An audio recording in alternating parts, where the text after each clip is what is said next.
Hoje eu vou te mostrar como abrir uma academia, estúdio ou box com pouco dinheiro, com pouco recurso e ainda ter muito resultado. Então vem comigo nesse vídeo. Fala gestor e gestora, tudo bem com você? Aqui quem fala é o Douglas, diretor do Next Fit. E se essa é a primeira vez que a gente se vê, considere se inscrever porque toda semana tem vídeos novos aqui no canal sobre marketing, gestão, fidelização de alunos, tudo voltado para negócios fitness. O nosso propósito é fazer você subir de nível e ter melhores resultados. No vídeo de hoje a gente vai falar como abrir uma academia, um estúdio, um negócio fitness com pouco ou quase nenhum dinheiro. Nesse vídeo, principalmente, a gente vai cobrir 3 tópicos, tá? O primeiro deles, a gente vai falar sobre o mínimo que de fato você vai precisar para abrir o seu negócio fitness. O segundo tópico é entender como que a gente reduz alguns custos que eles já vêm por padrão, eles são inevitáveis, mas como que a gente reduz eles minimamente para conseguir ter um fluxo de caixa mais amigável já nos primeiros meses. E por fim, algo que está cada vez mais forte no mercado, que é a captação de investimento específica para negócios fitness. Muita gente hoje está usando captação de recursos externos, investimentos para abrir seus negócios. Eu vou te falar sobre os principais, como funciona, para ver se faz sentido para a sua realidade. Então vem comigo nesse vídeo, ficou super interessante. Bom, começando por o mínimo. Qual é o mínimo que eu preciso para abrir meu negócio? A primeira coisa que você tem que ter muita clareza é quem você quer atender. Qual é o público? Qual é a faixa etária? Qual é a classe econômica? Qual a modalidade que você quer trabalhar? É funcional? É cross? É musculação tradicional? Então você tem que ter muita clareza de tudo isso para depois começar a fazer o levantamento dos custos. Até eu vou falar de alguns custos aqui que você precisa considerar, mas no final do dia, o mínimo mesmo ele vai variar de modalidade para modalidade. Eu vou te dar alguns exemplos, tá? Mas antes vamos colocar um cenário, né? Um estúdio de funcional com seus 150, 200 metros quadrados. Eu já vi muitos gestores começarem com 150, 250, 300 mil, até 400 mil de investimento num espaço desse tamanho. Sim, eu já vi. Porém, eu também já vi gestores começarem com 15, 20 mil e irem aos poucos reinvestindo esse dinheiro de modo que, eventualmente, eles conseguissem cobrir todos os pontos necessários e aí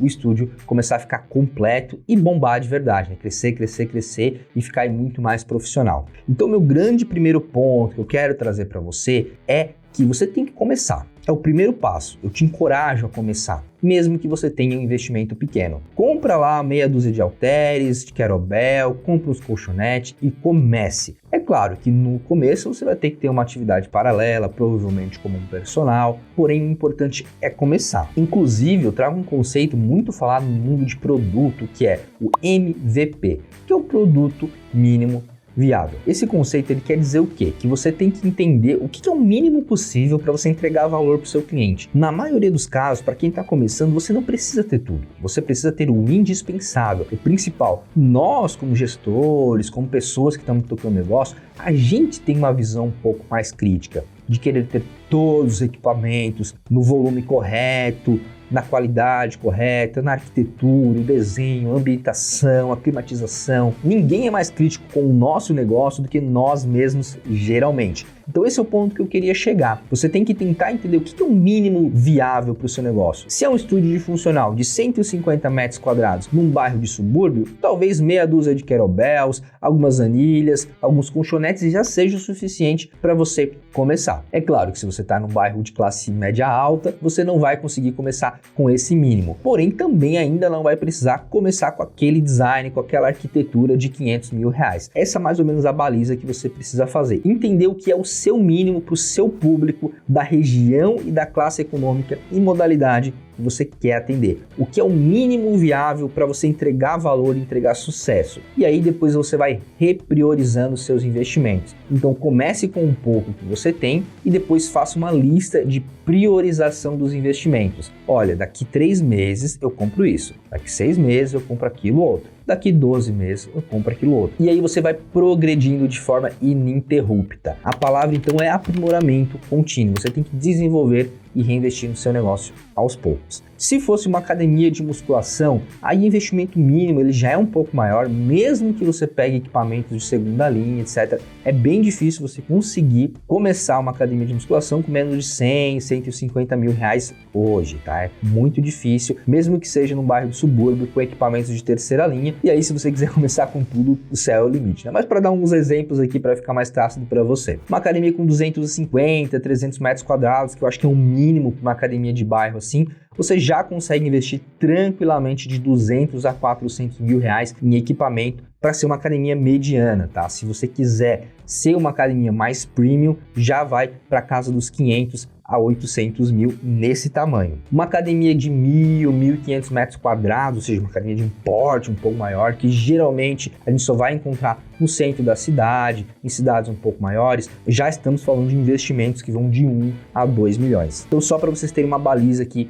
um comparativo de qual é o valor médio que os gestores costumam investir para ter negócios desse tamanho. Legal, e eu prometi para vocês no começo do vídeo que, além de falar desse mínimo que você precisa para investir, eu também ia dar algumas dicas de como cortar custos no começo, né? Algumas coisas que você pode economizar. E aqui vão algumas delas. A primeira de todas é o custo do imóvel, né? Primeiro de tudo, que muitos locatários costumam dar uma carência. Então talvez você já consiga de largada alguns meses sem pagar de desconto, tá? Não é todo mundo, mas você pode conseguir. Outra coisa bem comum é quando você pega um imóvel que ele não está preparado. Você pode investir o dinheiro nesse imóvel e abater isso em aluguel. Então isso é outra prática bem comum. Muitos locatários ainda pedem esse tal do calção, né? Que é um investimento inicial que às vezes varia de 3 a 6 meses do aluguel. Eles pedem que você pague antecipado para eles para garantir que você vai ficar lá no lugar. Hoje isso já é menos comum, então se algum locatário te pedir isso, você pode simplesmente negar e falar para ele que isso já não é mais uma boa prática, que já é algo defasado, que a maioria dos locatários não está pedindo, e aí você vai ter que negociar com ele, nem que seja para diminuir esse valor, porque nos primeiros meses você vai precisar de fluxo de caixa. Então, se você tiver dinheiro sobrando, você tem que deixar no seu caixa para qualquer emergência e qualquer investimento não previsto. Além desses custos que você pode economizar com aluguel, tem também o computador online. Em alguns lugares, um computador físico chega a custar um salário mínimo inteiro, então é na casa dos R$1.000, R$1.200, sendo que hoje a gente já tem computadores online que chegam a custar 1/3 desse valor. E outro custo que você pode estar minimizando é, como eu já tinha falado anteriormente, né, na compra de equipamentos, fazer isso de forma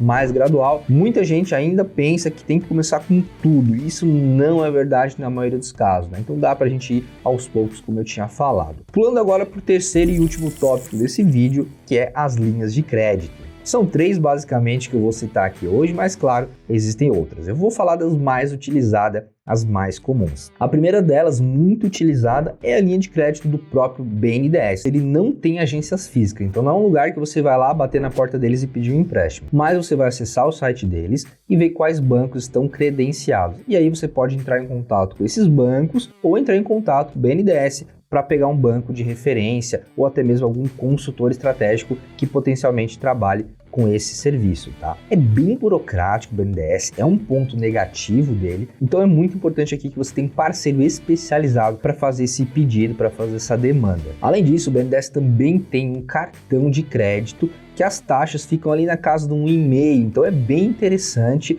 e às vezes você consegue parcelar em até 48 vezes uma determinada compra, então é super amigável. E a segunda forma de você conseguir o financiamento, conseguir o dinheiro para começar o seu negócio é através de cooperativas de crédito.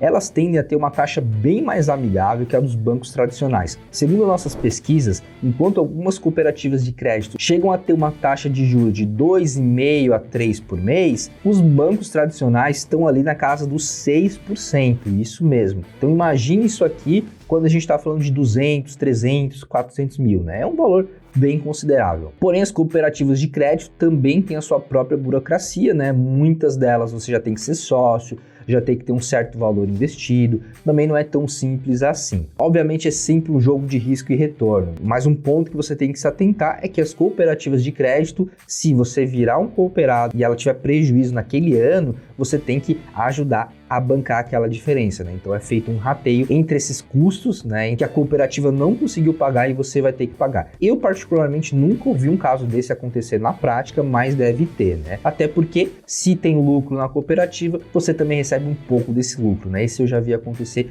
várias vezes. Então é importante que você saiba desse fato. Tá? Eu nem estou citando aqui, pessoal, um empréstimo de banco tradicional, né? Citei só a taxa ali para vocês, que hoje vai variar de banco para banco, mas está ali na média dos 6%, porque não é nem de longe a forma mais atrativa, tá? Então eu optei por trazer o BNDES e as cooperativas, que é o que eu vejo o pessoal mais usando na prática, e isso acaba se traduzindo em melhores opções. Deixei os bancões tradicionais de fora, tá? Como todo mundo quer os bancões, e os bancões já têm todo o seu marketing, eles obviamente têm esse luxo de cobrarem taxas maiores. Com exceção se você for fazer o tal do empréstimo com garantia, que é uma modalidade dos bancões tradicionais, que é aquele empréstimo que você consegue colocar um carro, uma casa em garantia, né? É como se você fizesse um acordo com o banco de que se não cumprisse determinadas parcelas, você teria que ceder esse seu imóvel, essa sua casa, tá? Nesse cenário, a gente já chegou a ver taxas de juros na casa de 1,5, o que se comparar com a média dos outros é bem baixa, é bem amigável. Então, bancões tradicionais, esses Banco do Brasil, Itaú e etc., esses caras, na minha opinião, só compensa se for esse tipo de modalidade, que aí você consegue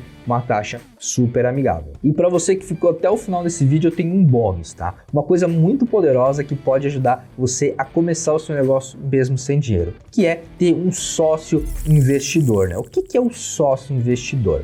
É aquela pessoa que tem um dinheiro guardado e ela quer investir em algum negócio que pode ser o seu negócio. E aí você entra com a capacidade técnica, com o seu conhecimento, com o seu know-how, e essa outra pessoa vai entrar com o dinheiro, com o investimento, os equipamentos na infraestrutura. Geralmente essa pessoa que já tem dinheiro, o sócio investidor que a gente fala, também provavelmente é uma pessoa que entende de financeiro, de gestão, e também essa pessoa pode agregar com essa camada no seu negócio. Você entra com a parte técnica, ela com a parte de gestão, de administrativo e o investimento. Na minha opinião, esse é o melhor dos mundos, tá, pessoal? Porque é muito difícil tocar um negócio só abrindo e vivendo na prática para ver como é essa montanha-russa emocional. Um dia você tá lá em cima empolgado porque tá dando tudo certo, na outra semana abre uma Smart Fit a 2 quarteirões do seu negócio e aí você começa a chorar porque a concorrência ficou muito pesada. Então, empreender é uma jornada difícil, solitária, e seria muito melhor se você tivesse pelo menos um sócio, uma pessoa com quem você pudesse não só contar com ela, mas trocar ideia, confessar, chorar as pitangas, como a gente fala aqui no sul do Brasil, beleza? Então, essa é a dica bônus para você. Tente achar um sócio investidor, alguém que tem um dinheiro guardado e queira investir no seu negócio. Não precisa ser uma pessoa milionária, uma pessoa rica, tá? Uma pessoa que tem dinheiro e quer investir e gosta do segmento fitness, é apaixonada por isso. E, inclusive, a gente tem um vídeo aqui no canal só falando como você identifica o sócio ideal e também os prós e os contras, né? Porque nem tudo é mil maravilhas, tem algumas coisas que você tem que tomar cuidado, porque de fato, às vezes você não precisa de um sócio, tá? Principalmente se você já tem o dinheiro para investir no seu negócio, né? Aí talvez você precise de um sócio minoritário ou de um gestor, um coordenador, enfim, não vou me aprofundar muito aqui. Assiste nosso vídeo, ficou bem legal, tá? No mais, pessoal, eu espero sinceramente que eu tenha te ajudado. Eu sei que a sua jornada não vai ser fácil de forma alguma, mas é sobre o que você se torna no meio da sua jornada mais do que um determinado ponto de chegada. Eu tenho certeza que no final do dia vai valer a pena, se você der o seu melhor e se você estiver fazendo algo que você realmente ama. E não se esqueça de curtir, se inscrever, ativar o sininho para continuar recebendo novos conteúdos como esse, principalmente agora que você vai abrir o seu negócio fitness, não é mesmo? Fico por aqui, até mais e um forte abraço.